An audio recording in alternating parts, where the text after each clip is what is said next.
Hello friends, मैं हूं आपका होस्ट और दोस्त अभिनव जैन। स्वागत करता हूं आपका अपने यूट्यूब चैनल ट्रू इंजीनियर्स पर, जहां पर मैं आपके लिए लेके आता हूं इंजीनियरिंग और डिप्लोमा के विभिन्न पाठ्यक्रमों की अलग अलग वीडियोस। उसी श्रृंखला में आपके लिए मैं आज वीडियो लेके आया हूं। बहुत इंपॉर्टेंट टॉपिक है इंजीनियरिंग के छात्रों के लिए, बेसिक्स ऑफ थर्मोडायनामिक्स, जिसमें हम थर्मोडायनामिक्स के बेसिक चीज़ों को डिस्कस करेंगे। तो जो लोग मेरे चैनल पर नए हैं उनसे रिक्वेस्ट है कि वो चैनल को सब्सक्राइब करें और बेल आइकन ज़रूर दबाएं। साथ ही वीडियो पसंद आए तो लाइक करें, कमेंट करें, शेयर करें, जिससे कि आपके दोस्तों को भी इन वीडियोस का फ़ायदा हो सके। चलिए शुरू करते हैं वीडियो बेसिक्स ऑफ थर्मोडायनामिक्स। तो सबसे ज़्यादा थर्मोडायनामिक्स है क्या? थर्मोडायनामिक्स साइंस की वो ब्रांच है जो हीट और टेम्परेचर से संबंधित है, और इन दोनों का एनर्जी और वर्क से क्या रिलेशन है इससे संबंधित है। थर्मोडायनामिक्स साइंस की, विज्ञान की वह ब्रांच है जो हीट एंड टेम्परेचर का से संबंधित है, और उनका रिलेशन एनर्जी और वर्क से क्या रिलेशन है उससे संबंधित है। थर्मोडायनामिक्स बेसिकली एक ग्रीक वर्ड है, ठीक है। ये दो वर्ड से मिलकर बना है, थर्मो और डायनामिक्स। थर्मो मीन्स एनर्जी और heat, dynamics pattern of changes, यानी कि study of changes in energy associated with physical and chemical reaction is called thermodynamics. यानी कि फिजिकल और केमिकल रिएक्शन में जो एनर्जी चेंजेस हो रहे हैं उसको स्टडी करना थर्मोडायनामिक्स कहलाता है। और एक जनरल बात करें तो वर्क, हीट और एनर्जी का क्या इफेक्ट हो रहा है सिस्टम पर, उसको स्टडी करना भी थर्मोडायनामिक्स ही कहलाता है। थर्मोडायनामिक्स वर्सेस हीट ट्रांसफर, दोनों ही बहुत कंफ्यूजिंग टॉपिक्स रहते हैं कि थर्मोडायनामिक्स और हीट ट्रांसफर में क्या अंतर है, क्योंकि दोनों ही हमारे हीट से रिलेटेड है। तो दोनों में अंतर समझ लेते हैं। Thermodynamics equilibrium states of matter को डिस्कस करता है हम, लेकिन हीट ट्रांसफर सिंपली एक नॉन इक्विलिब्रियम प्रोसेस है, वो इक्विलिब्रियम की बात ही नहीं करती है। थर्मोडायनामिक्स बताता है कि क्वांटिटी ऑफ वर्क और उसमें हीट कितनी है, हीट इंटरेक्शन कितना हो रहा है, लेकिन वो ये नहीं बताएगी कि टेम्परेचर कैसे डिस्ट्रीब्यूट हो रहा है और इक्विलिब्रियम के बाद कितना टेम्परेचर होगा। हीट ट्रांसफर टेम्परेचर का डिस्ट्रीब्यूशन प्रिडिक्ट करने में हेल्पफुल रहेगा।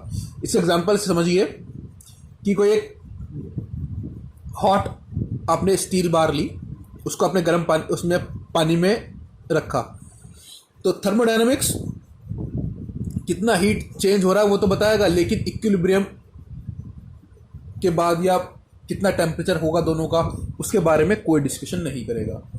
ये काम करेगा हीट ट्रांसफर कि इक्विलिब्रियम आने के बाद कितना टेम्परेचर होगा दोनों का, कि हीट ट्रांसफर की मोड्स क्या है, क्या कौन सी किस प्रोसेस से हीट ट्रांसफर हुआ दोनों में, उसकी बात हीट ट्रांसफर करता है। वहां थर्मोडायनामिक्स काम नहीं करता। Thermodynamic system, surrounding and boundary. System क्या होता है? डेफिनेट एरिया या स्पेस जहां पर कोई थर्मोडायनामिक प्रोसेस हो रही हो, वो सिस्टम होता है। फॉर एग्जाम्पल, आप लोग क्लास में पढ़ रहे हैं, तो आपके लिए वो क्लास क्या होगा? सिस्टम हो गया, ठीक है। जहां पर कोई काम हो रहा हो, कोई थर्मोडायनामिक प्रोसेस हो रही है, वो सिस्टम है। तो अभी आप लोग क्लास में हैं, आप क्लास में पढ़ रहे हैं, तो आपके लिए वो सिस्टम हो गया। उससे बाहर का जितना भी पार्ट है वो सब सराउंडिंग है, समझ में आया? उससे बाहर का जितने ही पार्ट है वो सब सराउंडिंग है। यूनिवर्स क्या होता है? इन दोनों का जोड़, system plus surrounding is equal to universe. Boundary जो सिस्टम और सराउंडिंग को सेपरेट करती है, ये इमेजिनरी या रियल लाइन भी हो सकती है, कि जो बाउंड्री या वो इमेजिनरी या रियल लाइन होती है जो सिस्टम को सराउंडिंग से अलग करती है। इसको ये फिक्स भी हो सकती है और मूवेबल भी हो सकती है। मैथमेटिकली इसकी कोई थिकनेस नहीं होती, कोई मास नहीं होती, कोई वॉल्यूम नहीं होता। तो हमने डायग्राम में दिखाया, सिस्टम वो हिस्सा जहां पे काम हो रहा है, उसके बाहर का हिस्सा सारा सराउंडिंग्स, और बाउंड्री वो एक इमेजिनरी लाइन या रियल लाइन जो दोनों हो सकती है, कि जो इन दोनों को सेपरेट कर रही है, ठीक है। चलिए, सिस्टम बेसिकली 6 तरह के होते हैं: close system, open system, isolated system. Main तो ये 3 होते हैं, इसके बाद एडियाबैटिक, होमोजीनियस और हिट्रोजीनियस। यानी कुल मिला के हमारे 6 सिस्टम हो गए। क्लोज सिस्टम वो सिस्टम होता है कि जिसमें से मास का ट्रांसफर नहीं होता, जिसमें से मास का ट्रांसफर नहीं होता, लेकिन हीट का ट्रांसफर हो सकता है।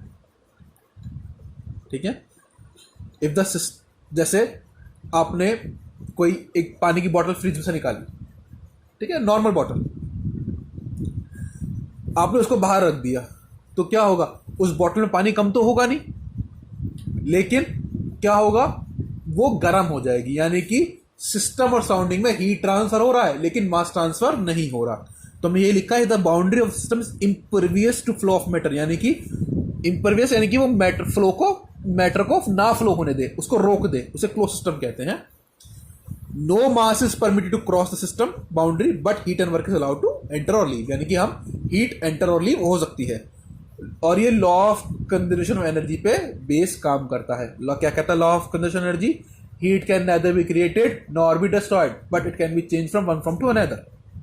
ठीक है, या टोटल हीट जो एनर्जी होती है वो कांस्टेंट रहती है, ये कहता है law of conservation of energy. तो ये क्लोज सिस्टम क्या करा कि सही बात है कि मैं पानी वाला एग्जांपल लिया कि हीट सराउंडिंग से सिस्टम में जा रही है इसलिए पानी गर्म हो रहा है, लेकिन जो ओवरऑल हीट है पूरे सिस्टम की, पूरी सराउंड, वो कांस्टेंट रहेगी। Heat can neither be created nor be destroyed but it can be change from one form to another, और total heat remains constant, total energy remains constant. इसके बाद open system. Open system दोनों ही चीजों का आदान प्रदान होता है, मास भी फ्लो होगा और एनर्जी भी फ्लो होगी। ओपन है, इसमें मास और एनर्जी दोनों ही फ्लो हो सकती है। एग्जांपल, ओपन कप रख दिया आपने कॉफी का, चाय का या गर्म पानी का, तो देखिए हीट तो फ्लो करेगी। ठीक है, साथ ही साथ वाटर की जो वेपर्स बन के जा रही हैं बाहर, जो वेपर्स निकल जा रही हैं, वो भी क्या हो रही है, मास भी फ्लो हो रहा है, mass is also reducing.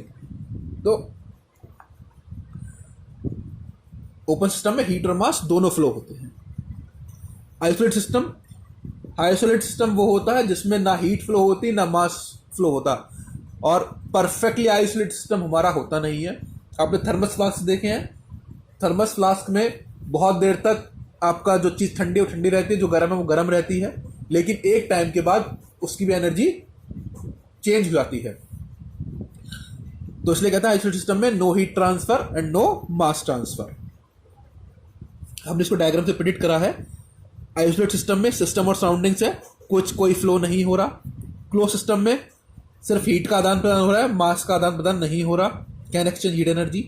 Open system में मैटर और हीट दोनों का आदान प्रदान हो रहा है, दोनों ही चीजें हमारी एक्सचेंज हो सकती हैं। इसके बाद homogeneous, heterogeneous and adiabatic system. Homogeneous system वो होता है जिसमें सिंगल फेज हमारा होता है, जैसे एयर है वो होमोजेनियस मिक्सचर है। ठीक है, नाइट्रिक एसिड है उसमें नाइट्रिक एसिड ही है। ठीक है ना, तो जहां सिंगल फेज होता है उसे होमोजेनियस मिक्सचर कहते हैं। हेटेरोजीनियस जहां दो या ज्यादा फेजेस होते हैं उसे हेटेरोजीनियस सिस्टम कहते हैं। जैसे वाटर प्लस ऑयल, वाटर और ऑयल का क्या है, वो दोनों अलग अलग मिक्सचर है, अलग अलग सब्सटेंस है। आप देख सकते हो ऑयल को पानी के ऊपर तैरते हो, फेज लेयर, उसकी जो लेयर है फेज बाउंड्री बिल्कुल अलग है। एडियाबैटिक सिस्टम ये वो सिस्टम होता है जो सराउंडिंग से थर्मली इंसुलेटेड रहता है। It can exchange work with surroundings, work हो सकता है लेकिन हीट ट्रांसफर नहीं होगा। अगर ये वो भी नहीं करता तो आइसोलेट सिस्टम हो जाएगा। आइसोलेट सिस्टम में कुछ भी ट्रांसफर नहीं होता। एडियाबैटिक सिस्टम में वर्क होता है, एक्सचेंज होता है सिस्टम सराउंडिंग्स में, बाकी कुछ ट्रांसफर नहीं होता। थर्मोडायनेमिक प्रॉपर्टीज, सिस्टम की वो कैरेक्टरिस्टिक्स जो उसकी फिजिकल कंडीशंस को बताएं वो उसकी प्रॉपर्टी होती है। कोई भी कैरेक्टरिस्टिक सिस्टम की जो उसकी फिजिकल कंडीशन को बताए वो उसकी प्रॉपर्टी होती है। जैसे प्रेशर, टेम्परेचर, वॉल्यूम, मास, ये सब क्या है, सिस्टम की प्रॉपर्टीज होती है। प्रॉपर्टीज दो तरह की होती है, इंटेंसिव और एक्सटेंसिव। इंटेंसिव प्रॉपर्टीज वो होती हैं जो इंडिपेंडेंट होती है मास से, जो मास पर डिपेंड नहीं करती।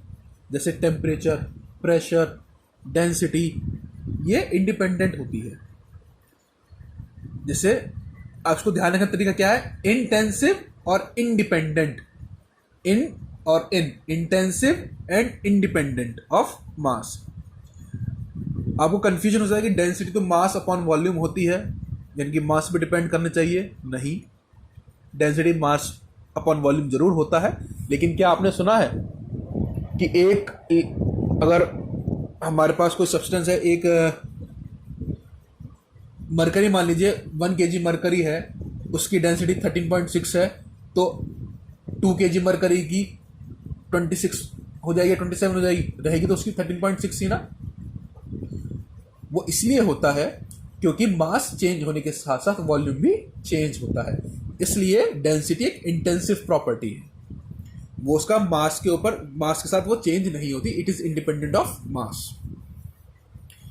एक्सटेंसिव प्रॉपर्टी, वो प्रॉपर्टी जो मास पर या एक्सटेंट पर डिपेंड करती है, वो एक्सटेंसिव प्रॉपर्टीज होती हैं। जैसे वॉल्यूम हुआ, इंटरनल एनर्जी हुआ, एंथैल्पी हुआ, ये सब क्या है, एक्सटेंसिव प्रॉपर्टी है।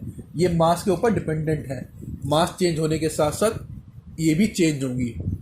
जैसे 1 लीटर वाटर का मास कुछ और होगा, 2 लीटर का कुछ और होगा, 10 लीटर का कुछ और होगा। 1 लीटर की पानी की बोतल को आप आसानी से उठा सकते हो क्योंकि उसका मास कम है, लेकिन एक 5 लीटर की अगर पानी की कैन होगी तो आप उसको उठाने में ज़्यादा ताकत लगेगी, ज़्यादा फोर्स लगानी पड़ेगी आप, क्योंकि उसका मास ज़्यादा है। जब एक्सटेंसिव प्रॉपर्टीज को हम पर यूनिट मास लेते हैं तो वो स्पेसिफिक प्रॉपर्टीज बन जाती है, और ये जो स्पेसिफिक प्रॉपर्टीज होती हैं ये इंटेंसिव हो जाती हैं, क्योंकि इनमें से हम मास वाला पोर्शन खत्म कर देते हैं। क्या हुई specific properties? Extensive properties upon mass. जैसे वॉल्यूम क्या है हमारा? एक्सटेंसिव प्रॉपर्टी है, लेकिन जब इसको मास से डिवाइड कर देंगे तो क्या बन जाएगी? Intensive property. Volume upon volume per unit mass, यानी कि मीटर क्यूब पर केजी, है ना, ये इंटेंसिव प्रॉपर्टी बन जाएगी क्योंकि अपने मास वाला फ्रैक्शन इसमें हटा दिया। तो स्पेसिफिक प्रॉपर्टीज जो होती है वो क्या होती है? वो इंटेंसिव हो जाती है। इसके बाद था इक्विलिब्रियम। इक्विलिब्रियम होती है स्टेट ऑफ बैलेंस। जब इक्विलिब्रियम होता है तो वहां पर कोई भी अनबैलेंस्ड फोर्सेस या ड्राइविंग फोर्सेस नहीं होती हैं सिस्टम के अंदर। साम्यावस्था हिंदी में कहते हैं इसे, यानी कि जब साम्यावस्था होगी तो कोई भी अनबैलेंस्ड फोर्स नहीं होगी। इसको अलग अलग टर्म्स में अलग तरीके से बताया गया है। जब थर्मल इक्विलिब्रियम होगा तो थर्मल इक्विलिब्रियम का मतलब ये हुआ कि सिस्टम के अंदर जो टेम्परेचर होगा वो पूरा सेम होगा, थ्रू आउट सेम होगा, कहीं टेम्परेचर डिफरेंस नहीं होगा। मैकेनिकल इक्विलिब्रियम प्रेशर की बात करता है, यानी कि सिस्टम में हर पॉइंट पर प्रेशर सेम होगा। केमिकल इक्विलिब्रियम बात करता है कि केमिकल कॉम्पोजिशन सेम होगा, कोई केमिकल रिएक्शन नहीं होगी। और जब तीनों किसी सिस्टम में तीनों इक्विलिब्रियम होता है, थर्मल इक्विलिब्रियम भी हो, मैकेनिकल इक्विलिब्रियम भी हो और केमिकल इक्विलिब्रियम भी हो, तो उसे कहते हैं थर्मोडायनेमिक इक्विलिब्रियम। यानी कि कोई भी सिस्टम थर्मोडायनेमिक इक्विलिब्रियम में तब आएगा जब थर्मल इक्विलिब्रियम, मैकेनिकल इक्विलिब्रियम और केमिकल इक्विलिब्रियम एक साथ एग्जिस्ट कर रहे होंगे। तीनों होंगे तो उसे कहते हैं हम थर्मोडायनेमिक इक्विलिब्रियम। इसके बाद आता state, process, path and cycle. State क्या होता है? कंडीशन ऑफ सिस्टम जिसको हम थर्मोडायनेमिक प्रॉपर्टीज से आइडेंटिफाई करते हैं। फॉर एग्जांपल अगर मैं बात कर रहा हूं कि वाटर, मैं कह रहा हूं water is in liquid state, वो क्या हो गई? वाटर की स्टेट हो गई। आपको किस प्रॉपर्टी से देखा उसे हमने? उसकी टेम्परेचर कितना है। अगर वो टेम्परेचर उसका 0 से 100 के बीच में तो लिक्विड स्टेट में है, वो 0 से कम है तो वो सॉलिड स्टेट में हो जाएगा, और 100 से ऊपर हो जाएगा तो वेपर स्टेट में हो जाएगा।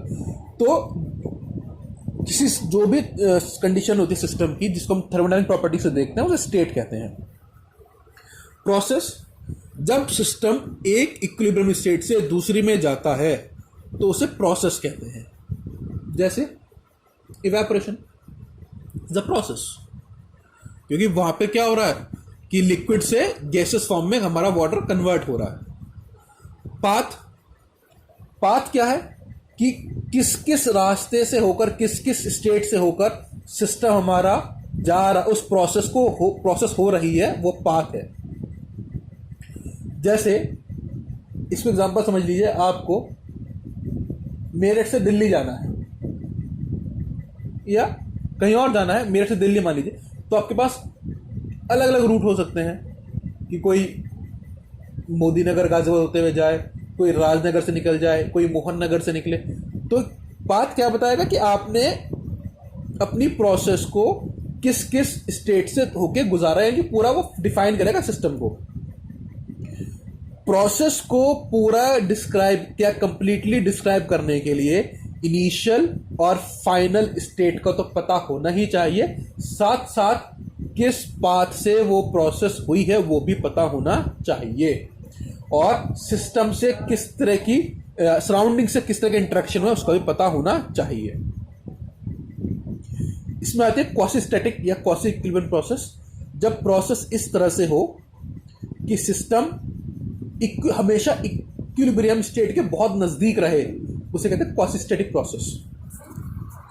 जब कोई प्रोसेस इस तरह से हो कि जो सिस्टम है हमेशा वो इक्विलिब्रियम के बहुत ज्यादा नजदीक रहे, लगभग इक्विलिब्रियम में ही रहे, इनफाइनाइट सिमिली मतलब बहुत ज्यादा नजदीक, very very close to equilibrium रहे, तो उसे हम क्या कहते हैं, क्वासी स्टैटिक प्रोसेस कहते हैं। साइकिल, वो प्रोसेस जिसमें इनिशियल स्टेट और फाइनल स्टेट सेम हो जाए उसे साइकिल कहते हैं। जैसे आप मेरठ से दिल्ली गए, फिर वापस मेरठ आ गए, तो क्या हुई, आपने मेरठ से शुरू करा और वापस घूम फिर के मेरठ ही आ गए, तो आपकी क्या हो गई, पूरी एक साइकिल बन गई।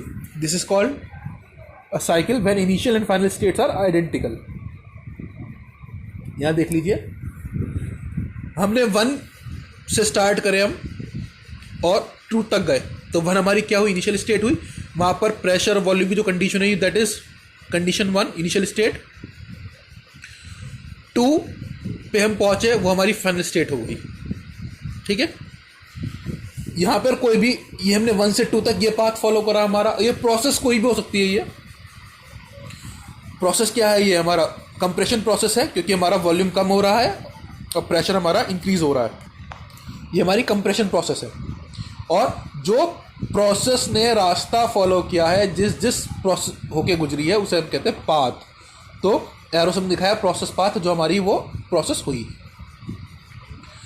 थर्मोडायनामिक प्रोसेस कई तरह की होती है। Isothermal, iso means same, thermal means temperature heat, यानी कि जिसमें टेम्परेचर कांस्टेंट रहे, वो आइसोथर्मल प्रोसेस होती है। आइसोबारिक, बार प्रेशर की यूनिट होती है, तो आइसोबारिक वो प्रोसेस जिसमें प्रेशर कांस्टेंट रहे। आइसोकोहरिक, जिसमें वॉल्यूम कांस्टेंट रहे। एडियाबैटिक प्रोसेस वो होती है जिसमें हीट ट्रांसफर नहीं होता, इसे हम परफेक्टली इंसुलेटेड कह सकते हैं। आइसेंट्रोपिक प्रोसेस वो होती है जहां पर एंट्रोपी कांस्टेंट रहती है।